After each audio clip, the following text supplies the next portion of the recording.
Hello everyone and welcome to the Roaring Reef. Recently on our channel, we set up, plumbed, and aquascaped this beautiful and brand new 22.4 gallon FijiCube Nano aquarium.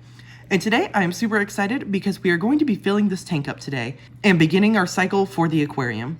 I'm super excited to bring life to this reef tank, and today is a very special day because in my opinion, the day the water is added to a reef tank for the first time is its birthday. So today, my reef will be born. And such as water is the building block of all life, when adding water to this aquarium, its life is going to begin. But without further ado, let's fill this bad boy up. So to begin, I got roughly 30 gallons of water.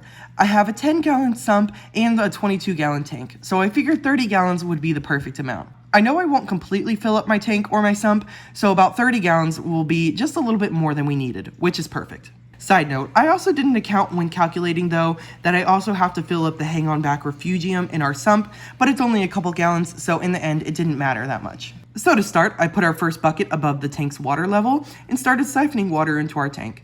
This scape was absolutely stunning to watch water cascade down, and it looks like a beautiful waterfall.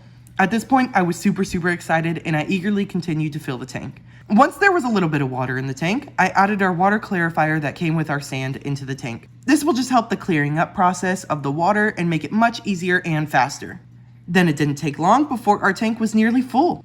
I let the tank fill until water began to flow through our overflow box and down into the sump. Then we took a trip down under and started filling up our sump. The sump didn't take long to fill either, and we made sure to overfill it just a bit. That way, when we turned all the power on, the pump for our refugium could start filling up our hang-on box. Then came the scariest part of this whole build. It was time to plug this baby in. Alrighty, and I'm about to plug my reef tank in and cut it on for the first time ever, and I'm so excited. Super nervous, but super excited.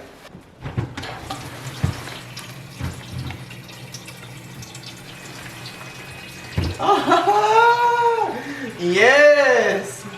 Okay, things are screaming. Immediately, I encountered a couple issues. First of all, I had to continue to fill the sump until our refugium box was full. But that wasn't that big of a deal. Our next problem was my tank was loud now.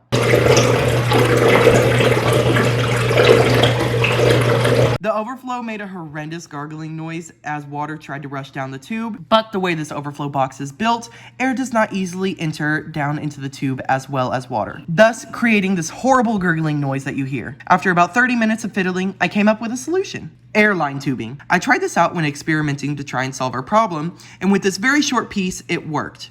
But the pressure kept building up and sending the tube out of our overflow box. So the solution was that I just needed a much larger piece. I cut a very long piece of airline tubing and shoved it down our overflow, and like magic, the noise stopped. The overflow was now able to take in air without having to pull it past the water. Eureka! I sent the other side of the airline tubing through the top of our overflow box and zip tied it to our overflow line, keeping it out of sight and out of mind. And just like that, our reef was now calm and delightful again. I let our tank settle for a while and inspected it, and then it was time to start our cycle. To start our cycle, we're going to be using Microbacotor 7 by Brightwell Aquatics.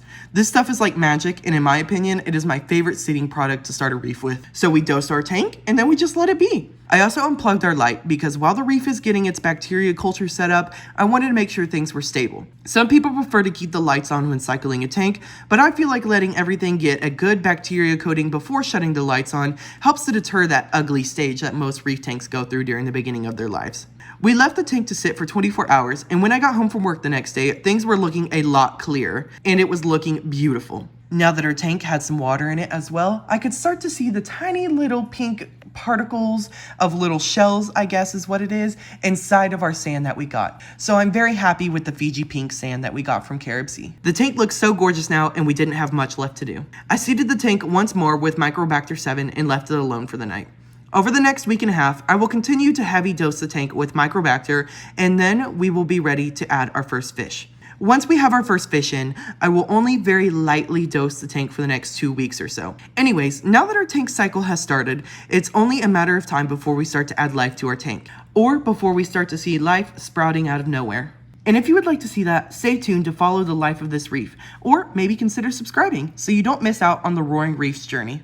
I'm sorry that this week's video was a little bit boring, but with this reef tank, I wanted to document every single part of the process of building this reef. I figured it would be really fun to show all of it rather than only showing you the specific bits and parts. That way you can get a really good feel of what it really is like to build a reef tank. So on this channel, I really just wanted to show every single detail about my reef tank, no matter how boring or short it is. If you would like to see more fun Roaring Reef content, then you can check out our TikTok and Instagram. We'd love to have fun over there, and we would love to have you. Anyways, that's all that I have for you guys today. I hope you enjoyed, and peace out.